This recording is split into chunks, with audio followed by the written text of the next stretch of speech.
What they did is they said, look, you need to make some redactions and some technical corrections here, and we will get it out right away.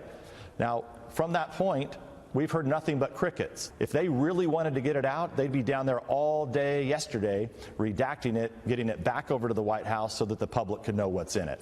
All his points, I thought that was the most relevant, because if you want something done, go do it over the weekend, and it would have been ready to go on Monday. Dan Bongino, former NYPD officer, former Secret Service agent, host of the second most popular conservative podcast in the country, The Dan Bongino Show. Aiming for number one. And I was going to say, the second. Right. Why are you number one? I'm just kidding. Well, the second's amazing. Try harder. Right, and almost with no promotion, you've done that. It's amazing, because it just shows how relevant your points are. In terms of this, let's just talk about why that second memo isn't out.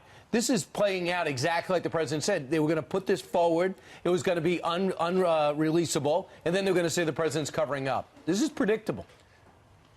It's always predictable with them, with the Democrats, and it just shows to show their devious side. I mean, listen, for as much as I disagree with the Democrats and their ideology and everything they do in this case, which has been downright evil in the whole fabrication of the Russian narrative, you almost have to respect their deviousness. They're tactically brilliant. Put information in there that they know can't get out on sources and methods, in their memo, that is. Give it to the president, knowing he can't release that memo, and then come back and say immediately, as if on cue, oh, look, the president's hiding something. I mean, it's really deranged, but this is what they do. Well, there's a possibility that Devin Nunes' next target could be former CIA top guy John Brennan.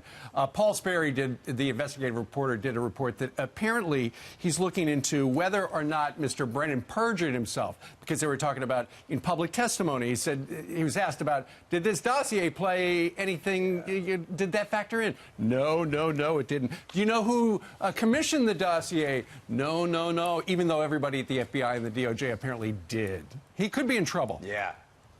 Yeah, Steve, my sources on this are telling me John Brennan is in a world of trouble right now. And let me just walk you through a quick timeline to tell you why. Okay. Back in August of 2016, he gives a private briefing to Senator Harry Reid, Democrat, of course.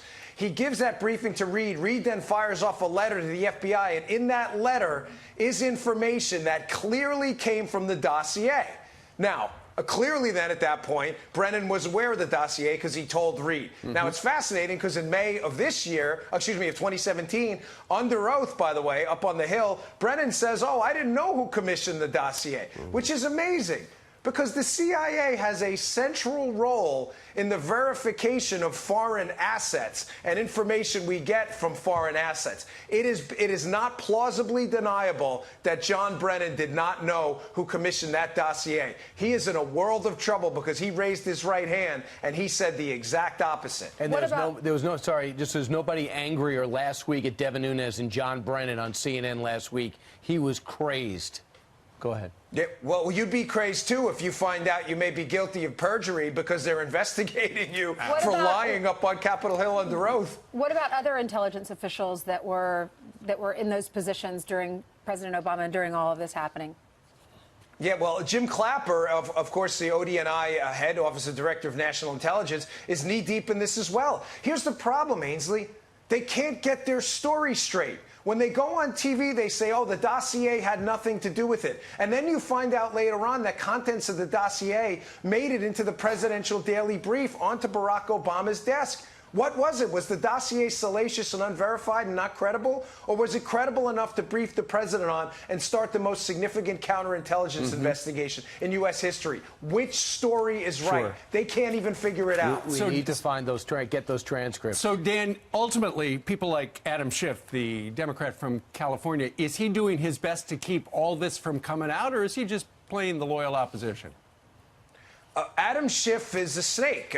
He's the biggest fraud on Capitol Hill right now. Adam Schiff is doing the Democrats' dirty work in trying to cover up. Here's the problem, Steve. I don't know how to say this any more candidly. The Obama team spied on the Trump team. The liberals have married themselves to years to this facade that they're civil liberties advocates. That's gone now. That is completely gone. They will be police state advocates from this point on when the public learns the true story of the extent of the Obama team spying on the Trump team, and it will decimate the liberal brand forever. And Schiff's the one who's been sent out there to lie and deceive in order to try and save this. But they can't, because remember, guys, there are court transcripts. The Democrats can't run from this. There's no plausible deniability. We have to see him. It's that kind of straight talking that is going to put you #1 in the podcast world. Just saying, buddy. Like I said, we try harder. All right. Dan Bongino, thank you very Dan. much.